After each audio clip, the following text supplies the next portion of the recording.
My camp was in Utah, and his camp was in Arkansas. Okay. So they put us on trains, and we got 2 seats. There were 5 of us. So we got 2 seats, and we faced them so that they faced each other, and there were 5 of us in there. And they gave us one time that they stopped the train, and we got off, but it was in the middle of nowhere. They didn't. I don't know whether you ever been to Salton Sea in Southern California, but it was like pillars of salt out there. And then they let us out, and they had guards with weapons, like you were Like we're going to run away. If you're You know, stupid enough where would you out run in the to? Desert, you know. The War Relocation Authority, I think they were the ones that ran the all the camps. And There was a special, the Roosevelt set that up special, Yeah. WRA, War Relocation Authority.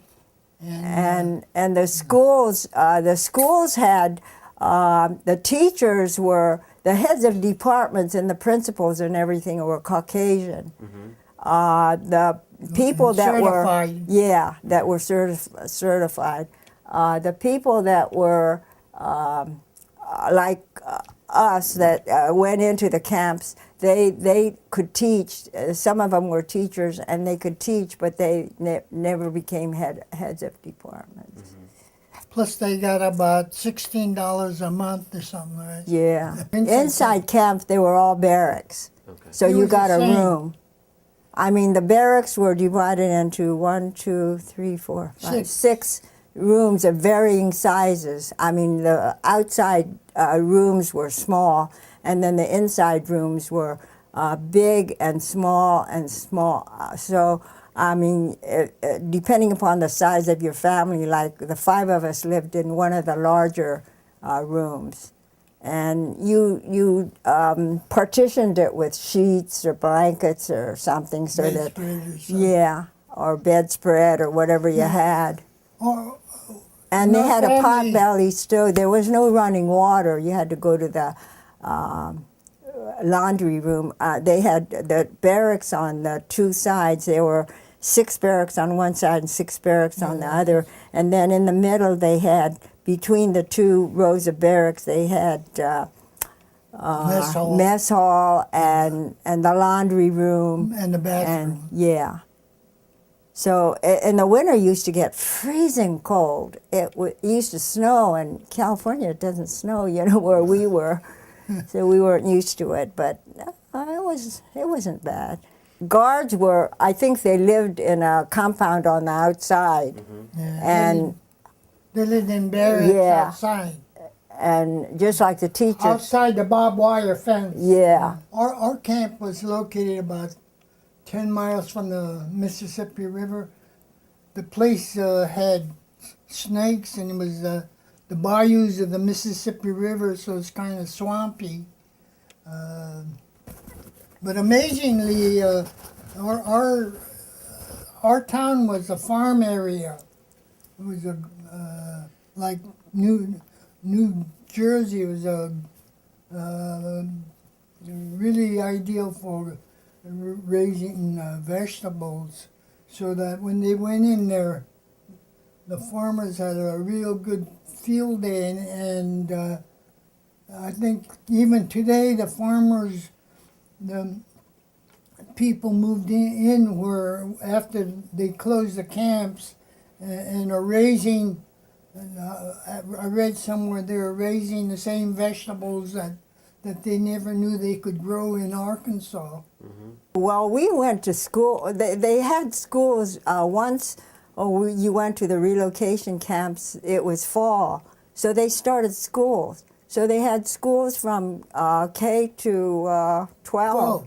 And when you got out of school, then you went out to college or went out to work. And it was accredited so that, you know. Yeah, you didn't have to make anything up. I mean, you could. I went to Temple and I didn't have to make anything up. Yeah. So I think that teachers were accredited and So some people went to prestigious college, yeah, like University of Chicago and Yale, and graduated from the camps. So it was. I think, in fact, it might have been better because I think the students were more conscientious and were more competitive. if you worked as a waitress or something like that, and you could work in the summer or you could work after school, you got $12 a month, and then but If you got chop your wood, right? They used they had potbelly stoves in each of the barrack rooms, and they had a lot no of people running chop- water, but they had stoves to keep you warm. But then, if you were a professional like a surgeon or doctor, You got and $19 they had a a month. hospital in the camp, you got $19 a month. But you got room and board. Yeah, And one time they had a clothing allowance, and they decided that we're going to get a clothing allowance. So just the one time, so we all ordered from Sears Roebuck. So we're all wearing the exact same thing.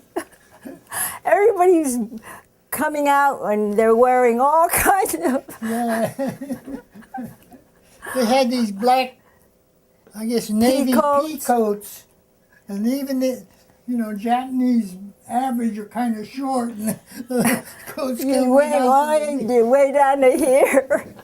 Oh, we had in Topaz we had dust storms, and a dust storm, you never want to be in one because it would last maybe an hour or maybe an hour and a half or something.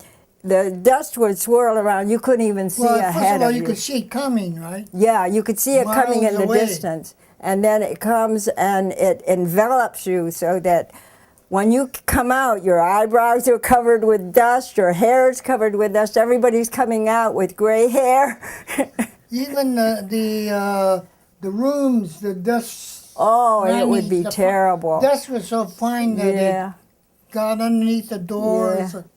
And you remember you told me this. You saw an old man that was. Oh, walking as yeah. fast as he could. Something was wrong with his feet, and he Mhm. couldn't walk. And he was going between the two blocks. He was a cook in our mess hall. That's how I knew that his feet were bad. He was walking between the two blocks, and the dust storm came up. Well, I mean, I didn't watch him. I went in. He got completely enveloped. I don't know what happened to him. I guess he just sat there until the dust storm passed. But it was awful.